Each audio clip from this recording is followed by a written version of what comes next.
By this practice, I sincerely wish to extend all my love to my own being, friends, enemies, family, and community, and to all creations done so much for my behalf. May those who practice in this sphere continue to empower, to enrich, to enjoy. May those who have gone be released from suffering and nourish peacefulness. May all creations in the three worlds receive loving benefactions. May those suffering on the three paths come to atonement and be cleansed of all their ills.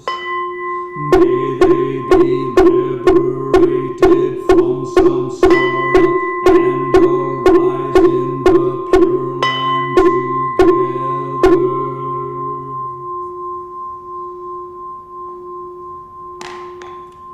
This is the Gatha for the transfer of merit. It's done at the end of the gate. And Gatha, as most of you probably know, is Sanskrit for song or verse. And you should be familiar by now with Gathas. We chant a lot of those. We just did one, Gatha on opening the sutra. We do the Gatha of atonement. There's many of them. So good morning. For you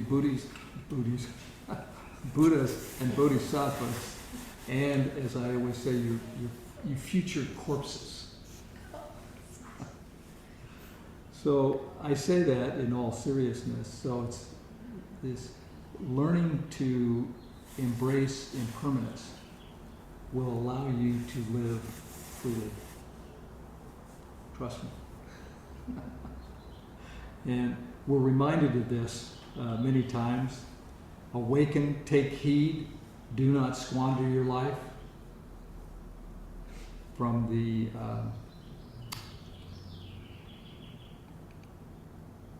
it's like a relative and absolute. Yeah, practice intimately, working within, as though a fool, like an idiot.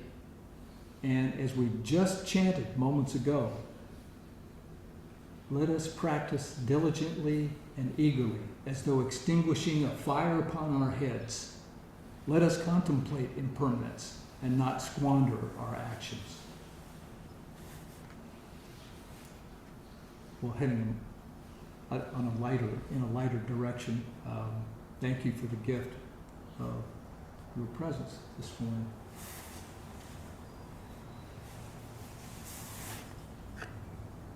And for all of your help, jumping into positions.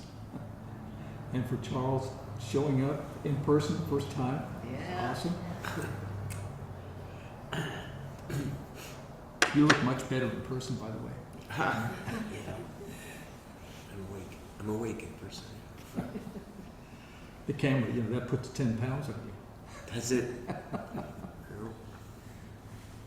But we have a tradition, of course, when we offer a Dharma talk and other programs, to acknowledge and honor our Native American heritage. And it's on this land. It was the Northern Chumash that lived. The titʻu. And does anybody know what Lisamu means in Northern Chumash language? And I'm probably butchering the pronunciation because I looked it up on Google and there was nobody that would tell me how to pronounce it. It's Morro Rock. That was the Northern Chumash name for Morro Rock, which is one of the sacred sites for the Northern Chumash. And I read they have all sorts of sacred sites in our territory, in our so-called county. Cambria, they're just all over. And in 1865, the state of California, our state, issued a bounty on Chumash and California tribes. And 100,000 indigenous people were killed. This was over the 50 years after they made that declaration. And at the same time, they weren't allowed to protect their sacred sites. So in 1889, Lisamu, Morro Rock, was mined as a rock quarry to make a breakwater at, and again, I probably won't pronounce this right, Chikwat, which is Morro Bay. And then a bunch of it was taken down to Port San Luis to do the breakwater down there. Well, in August of 2022, they had a ceremony here.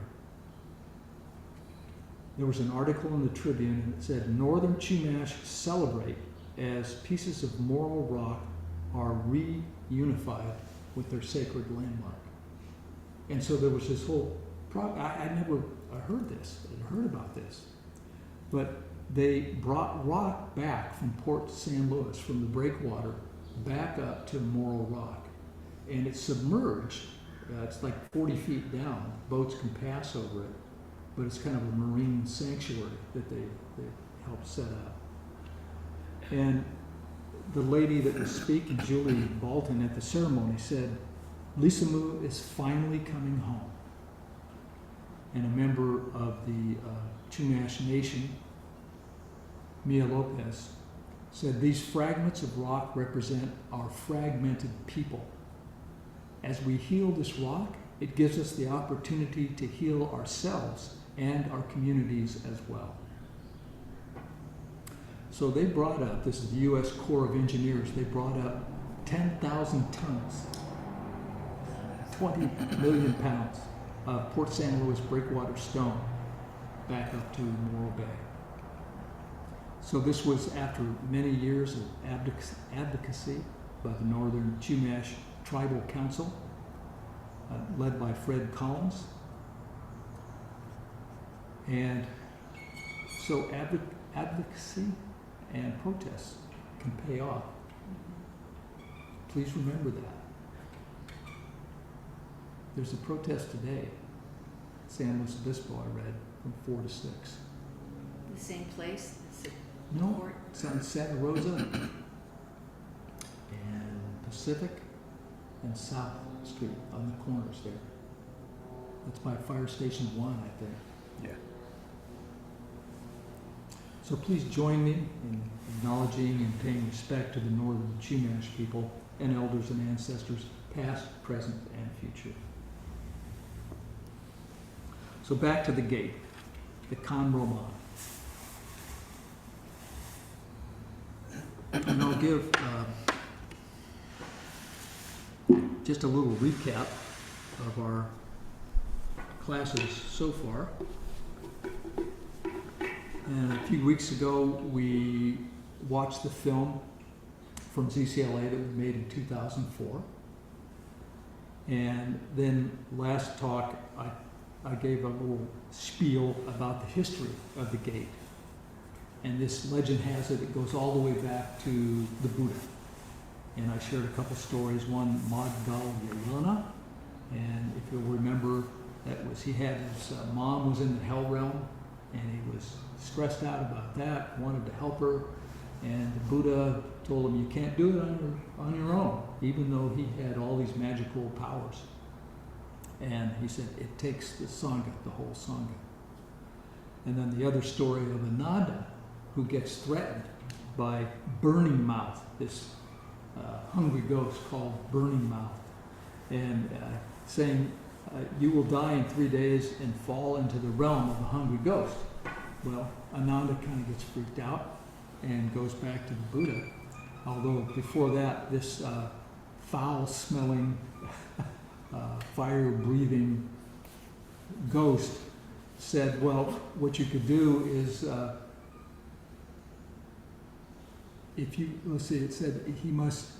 if you can distribute one bushel of food and drink to hundreds of thousands of ghosts and to hundreds and thousands of Brahmins, and if he did so, then he wouldn't have to go to the hell realm. And the ghost could be born in the God realm. Well, this kind of freaked him out because he said, there's no way in hell I can do that. So he goes back to the Buddha, and long story short is the Buddha gives him a magical Dhāraṇī to use that works. Later, there was from the Shingon school in Japan, which is a tantric school, they added elements, tantric elements, to the gate. And it really wasn't very long, even at that point. Then Bernie Glassman Roshi came along and worked with Maizumi Roshi, and it was, of course, all in Japanese at that time, and so he helped over many years translate that. And Maizumi Roshi gave him complete leeway to add to it as he saw fit, telling Bernie, let's make this American Zen. So Bernie Roshi did. He added many more elements to it. A metta meditation, that's loving kindness, so there's elements there. He added some things from his Jewish tradition, because he's a Brooklyn Jew, and he completely widened the outreach. So what had started as kind of a chant to help with your dead ancestors who were in trouble, like Moggallāna, his mom, he expanded it to include all hungry spirits, all those as well that have been forgotten or neglected by society, those who were marginalized. And he opened it up to all the aspects of ourselves that have been neglected, and all aspects of Mother Earth that we are neglecting. And there's been some more recent updates as well. We've added this dance of joy and instruments, and I'll share a few of those later on, where tambourines, whistles, bells, and these, if you remember the movie from 2004, these weren't in that movie. It was kind of somber, right? Very, Roshi Yogi was, pretty straight-faced. But it's a celebration. We're feeding all these hungry ghosts. We even give them the precepts at the climax of the gate. So it's cause for celebration. We also talked last time about the hungry ghosts, that part of the Buddhist cosmology, the 6 realms. As Bernie said, in the gate we are inviting all the hungry spirits to join us. We are also inviting aspects of ourselves that we are not dealing with, and all the aspects of society that aren't being dealt with.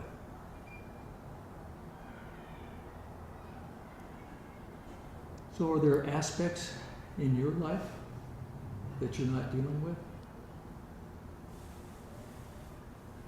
Are there fears in your life? Maybe feelings of inadequacy? So the point is we invite all aspects of our life into the mandala. And in this invitation that goes out, we're experiencing what we are inviting as us. It is us.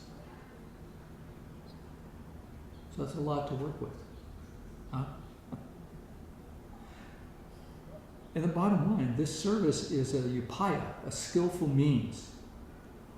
And it's just like Roshi Bernie's bearing witness retreats that are set up to help us experience the oneness of life, the interconnection of life.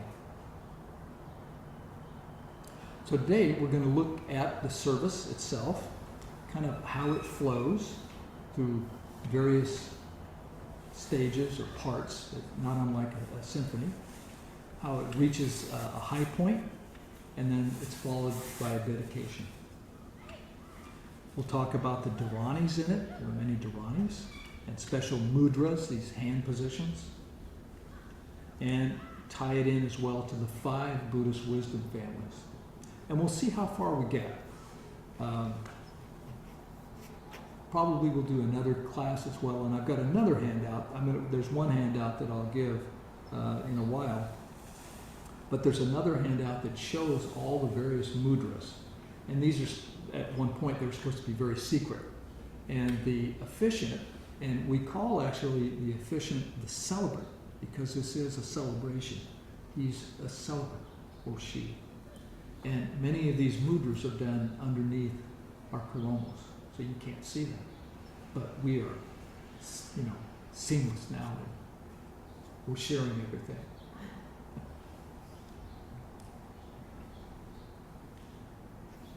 And as you're probably aware, if you've worked with me very much at all in dealing with service, is I like to paint the big picture before we start and get into the nitty-gritty. So when we're preparing for usually special ceremonies, that's what we do. We kind of just talk through the service, what's going on, and then actually practice it. So we're going to do the same thing, and we'll see how far we get today. And we probably will have to go off into another period, another talk. But psychologists, when I was doing a lot of interviews, when I was in business, psychologists call this kind of getting set. So you paint the big picture, like what the company that you're involved with, what the company's about, what they manufacture, what services they offer, and then you go down into what the job is that this person is applying for. So again, so they kind of get an overall look at things. So this begins with the opening verse that I shared, that I opened with the last talk. And I won't sing it this time, but it's calling out to hungry spirits everywhere through endless time. You who wander, you who thirst, I offer you this Bodhi mind. Calling all you hungry spirits everywhere through endless time. Calling all you hungry hearts, all the lost and left behind. Gather round and share this meal, your joy and sorrow, I make it mine. So inviting everything and everyone into our mandala, into our circle of practice. Then there's an incense offering. So the celebrant goes back up to the altar, and there's an invocation for the manifestation of the Buddhas and Bodhisattvas. So we, not unlike what we did with the closing ceremony, we're calling out for them to bear witness to the service. But it's more than that. We're not just calling them out to bear witness, but we are manifesting with them, being one with. And then there's a whole list of the Buddhas and Bodhisattvas. And then the celebrant goes back up to the altar, and as he or she comes back, the chanter will call out, attention, attention. And this is a further invitation. We're calling out to people to join us.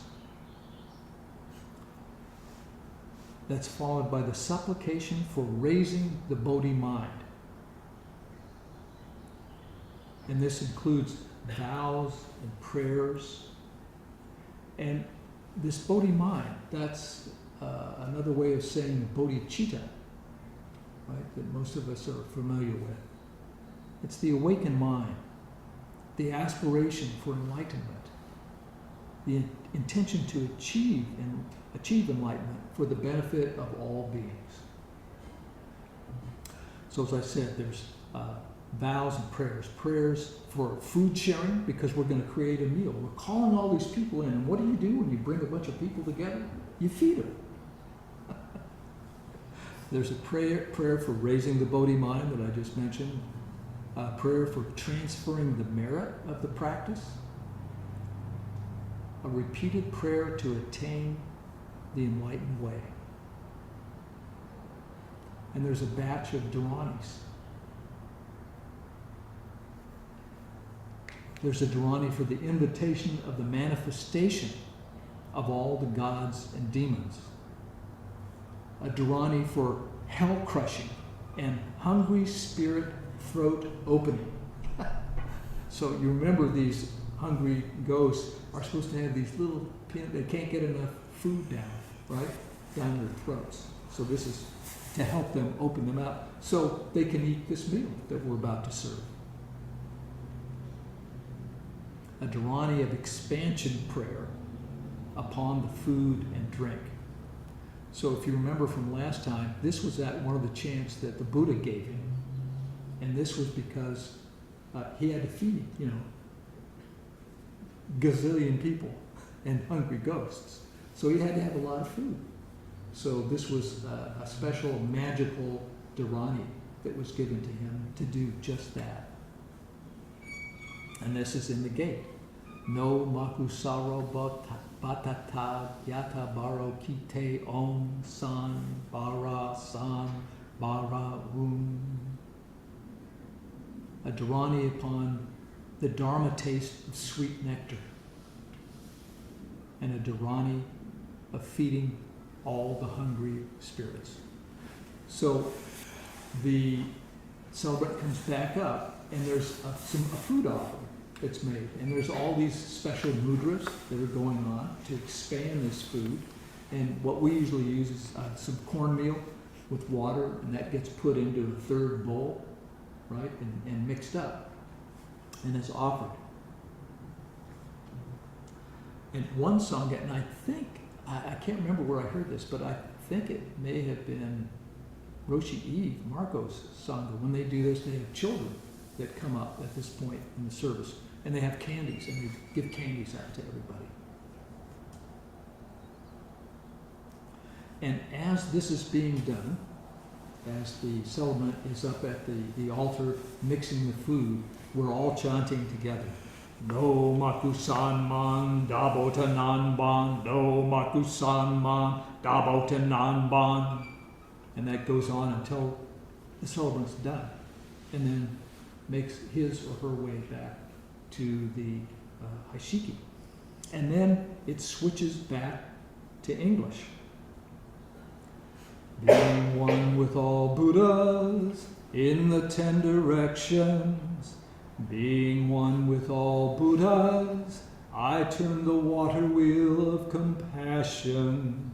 And we've added something new since Bernie was there. And it's some hand movements. Being one with all Buddhas in the 10 directions, being one with all Buddhas, I turn the water wheel of compassion. And we're all doing that together. Isn't that beautiful? And then we added something else to it, because especially at ZCLA, it's a Hispanic community. So we do it in Spanish as well. And my Spanish is terrible, but it goes something like this. Siendo todos Buddha, giramos en la rueda de la vida. Siendo todos Buddha, giramos en la rueda de la compasión. We're also calling, during this section, for all the hungry spirits that didn't show up. They didn't take our invitation. And why? Maybe they didn't feel worthy, or they were afraid, or feel fearful. But it's all the aspects and our aspects that didn't show up. In a sense, this is kind of like a Buddhist mass. It's the closest thing that we have to a communion, right? And then we've got huge invitation going off. We've invited all these people in. Now we've fed them And now we're going to give them some lessons, some teachings. So we have a Dharani for inviting the Buddhas of the 5 families. And as Bernie Roshi said, we're calling all the big shots to join us, the Buddhas from each of these 5 families. We'll talk about that in just a little bit. And then there's the climax.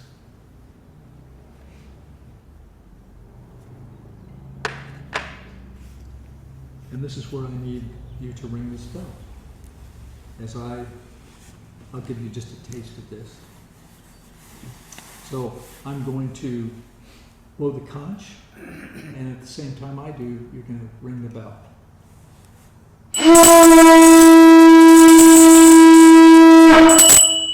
Om Bo Jishi Taboda Hadayami. And then the congregation, the Sangha, repeats that. Om Bo Jishi Taboda Hadayami.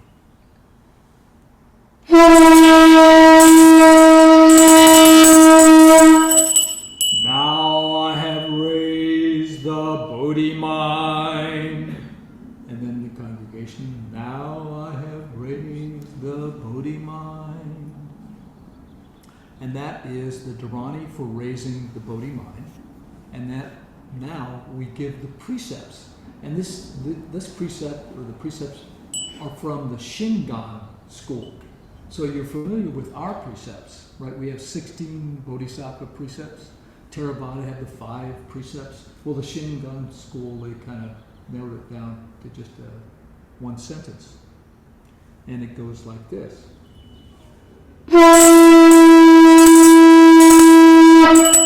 Om San Mayosato Ban.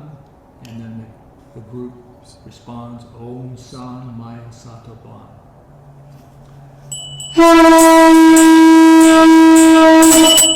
I am the Buddhas and they are me. And you can all say that. I am the Buddha and they are me. Everybody has musical instruments and we're banging away. And this is the climax of the gate. And it's joyful. And then we have a dance of joy. We celebrate. And I mean literally. We dance around. I can remember spinning around, and Myoho, Sensei Myoho, was behind me, and we're dancing around. So we have a great time. And that was all new. You didn't see that, of course, in the 2004 movie, right? And we've, when Bernie was out in 2015 at ZCLA, there was another Sangha that they had added that to their gate. And so we've been doing it ever since. Then there's the Gatha for Transference of Merit. So we send the merit of this to everyone. We share it with everyone. And that was what I started the talk with. That was the transfer of merit. Then there's a dedication and a closing verse. And we'll actually end that way today. So these Dhāraṇīs. So the Dharani, it's a sacred Sanskrit phrase or mantra that has this powerful spiritual efficacy, this magic. It's mysterious. Make room for the mysterious in your life. Hopefully this will help you do this. And there's benefits of doing these, chanting these Dhāraṇīs. And, there's Dhāraṇīs oftentimes are equated or synonymous with mantras. And, there's some differences. Some of the different schools say they call out those differences. But in my mind, the Dhāraṇī is a little bit longer, and the mudra is like Om, that's just a one syllable. But there is benefits to doing this. The Buddha, in the Mahamayuri, he was talking to a monk, and he said, For one reciting this great peacock spell, and this was some kind of a Dhāraṇī that he had shared, there will be no fear of kings' capricious punishment. I think we can use that today, yeah? Yeah. We have a wannabe Not a king. faith. No fear of thieves or of fire or of death by drowning. Nor will poison afflict his body, nor weapons, and he will live long and prosper, only accepting the results of prior karma. And he will awake happy from dreams. He will be content, not experience a catastrophe, lead a life lacking terror. His enemies destroyed, his opponents ruined, himself untouched, freed from fear of any poison, living long and prosperously, only accepting the results of prior karma. When I was kind of researching or kind of getting ready for all of this, I just really got involved. I listened to the tapes of Roshi Bernie. We're supposed to say Bernie Roshi, now that he's gone. In 2015 down at ZCLA, and then he went on to Upaya Zen Center with Eve, Marco, Roshi Eve, and did 5 sessions there. So this is about this, about like, I don't know, 7, and there were some other talks I listened to. There's about 10 hours worth. It was interesting at Upaya, when Bernie Roshi was there, Joan Halifax had said, in talking about Dhāraṇīs, that she said something powerful is resting in these seed syllables. Something in mantras that resonates in the nervous system in a particular way.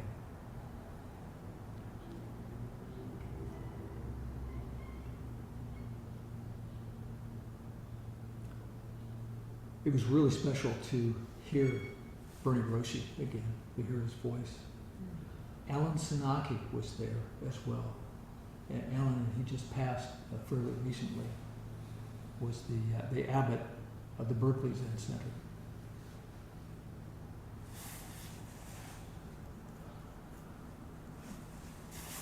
Carl Jung, in Psychology and Alchemy, the paper that he wrote, he said, the real mystery does not behave mysteriously or secretively. It speaks a secret language. It adumbrates or suggests itself by a variety of images which all indicate its true nature. So as I said before, make room for mystery in your life.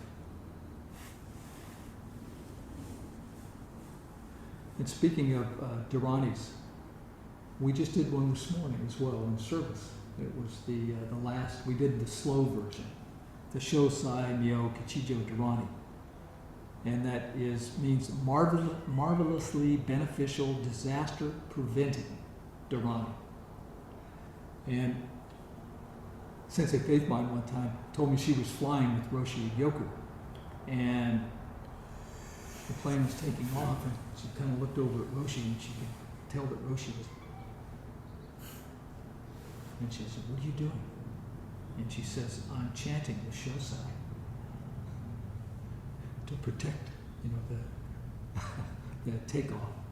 Well, I got to tell you, I do that every time, taking off and landing, chanting the Shosai. So I mentioned earlier, as we were kind of walking through the service, that we call in the 5 Buddhist wisdom families, specifically the Buddhists from the 5 families. So these are the 5 wisdom Buddhas,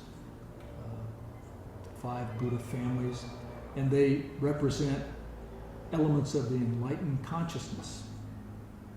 So each of the Buddha families is associated with a particular direction, a color, a wisdom, and a delusion, kind of a shadow side that humans must overcome. And so there's the Padma family, which is the unifying family, integrating all families.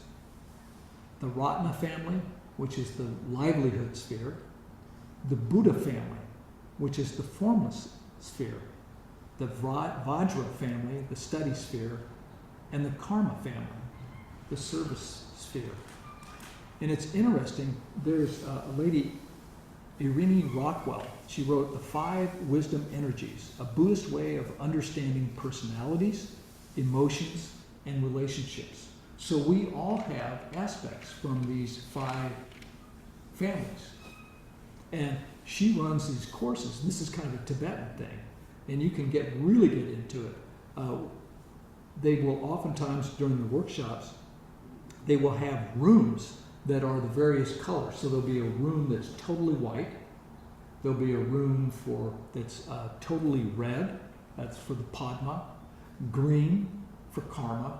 Now, we weren't we didn't go that far when Irene gave a workshop at ZCLA. We had a box, a cardboard box that we would put the colors in, and you would immerse yourself in this cardboard box. And it's amazing, the energies, and what comes up. So it relates to personalities, but it also relates, we've taken the mandala of these 5 wisdom energies and created a mandala, right? And so the whole operation of ZCLA is set up under this mandala. And here at San Luis Obispo, we do kind of a condensed version of that because there aren't very many of us. And so at ZCLA, they have like the Buddha sphere, so that's where the head teacher and the abbot would be. That would be kind of my role here. And the study sphere, the Vajra family, at ZCLA, that's the teacher's circle and the priest's circle. The resource sphere, which is the Padma family, that's where the board of directors resides, and we have a board, so that's kind of our area as well. And of course, they have many more resources at ZCLA. They've got apartments and whatnot. There's the relationship sphere, the Padma realm, and there they've got a shared stewardship model. So this is kind of the relationship. They've got a Buddha hand circle. They have a here circle, which is kind of the ethical group, that when there are issues, people can come to members of the here group to kind of work through their issues. And the service sphere. That's the karma energy. And that would be things like in our realm, it'd be like the work I do out at CMC. They have an environmental group down at ZCLA. Social action work, those kinds of things. We do prayer chains as well. When people are ill, they're having surgery or they're sick. And that would be considered from the service sphere. But it's interesting too to go through this whole process of the 5 wisdom energies. And we have them all, but you tend to have one more than the other. And for example, I used to be kind of karmic, more active and ambitious. And now life has changed, and I'm more of a Vajra.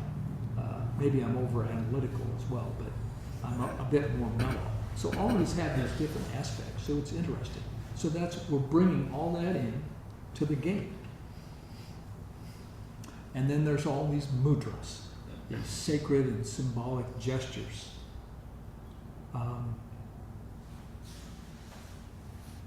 And each one of the mudras has a unique symbolism and is thought to have a specific effect on the body and mind and helping to clear energetic pathways. So that's kind of the overview of the gate. And it's late already. So we'll get to the nitty-gritty then next time, okay? We'll actually go through the gate. We'll do some chanting together. And the ultimate goal is that we're going to be doing the gate once a month. And it will be hopefully the Sunday closest to the new moon, because traditionally that's when it's done. We do our atonement ceremony on the Thursday closest to the full moon. So that's the drill. But I will ask Koshin to hand out,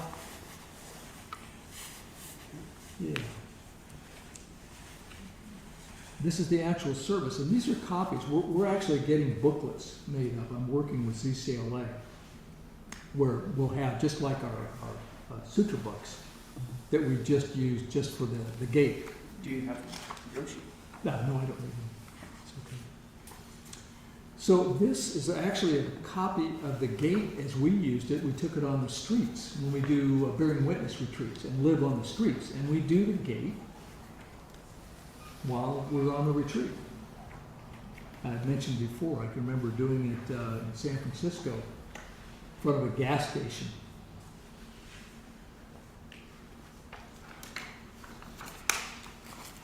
One time in the Castro district, we were by B of A building, in front of the B of A, Bank of America. So your homework's going to be kind of review this, and then the next time we meet, then I have another handout that was the worksheet that we used in 2015 down at ZCLA, and it's got pictures of all the mudras in it, and so we'll go into even more detail. But I'm going to end then with the dedication that we use. And actually, I've modified this. It's the one we will use here in San Luis Obispo. And then that will be, you will do the closing verse together. And I'll have you do that with me today. And that's the very last. This is our life, the length of our days. And I'll show you how we do that. But just listen to the dedication.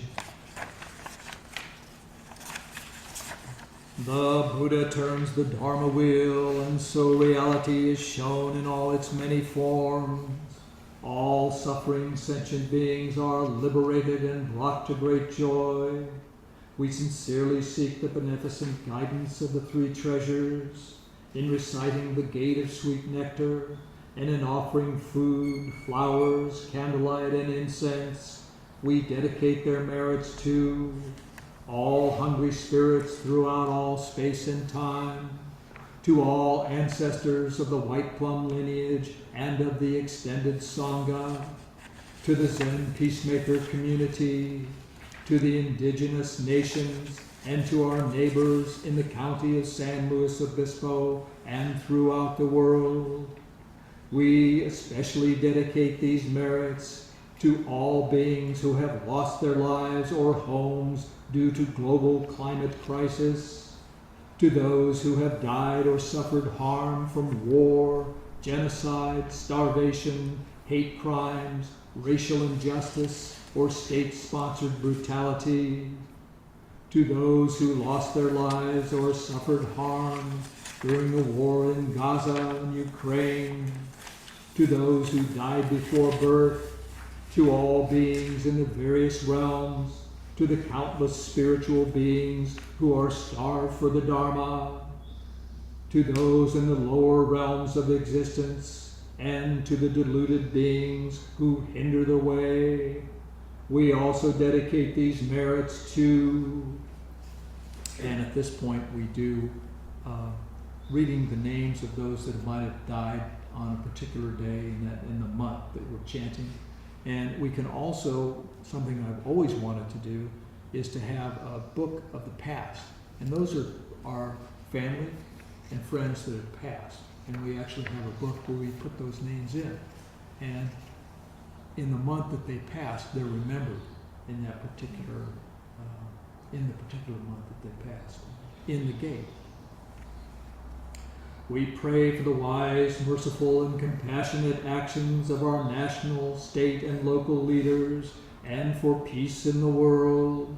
Let us forever remember the causes of suffering, and let us forever act to end suffering. May we always have the courage to bear witness, to see ourselves as other, and other as ourself. May all beings be satisfied with our offering of the Dharma, cultivate ripe wisdom, liberate all beings, and allow the seeds of wisdom to flourish forever. And follow along with this. We'll do this 4 times. This is our life, the length of our days. Day and night we meditate upon it. This is our life, the length of our days. Day and night we meditate upon it. This is our life, the length of our days. Day and night we meditate upon it. This is our life, the length of our days. Day and night we meditate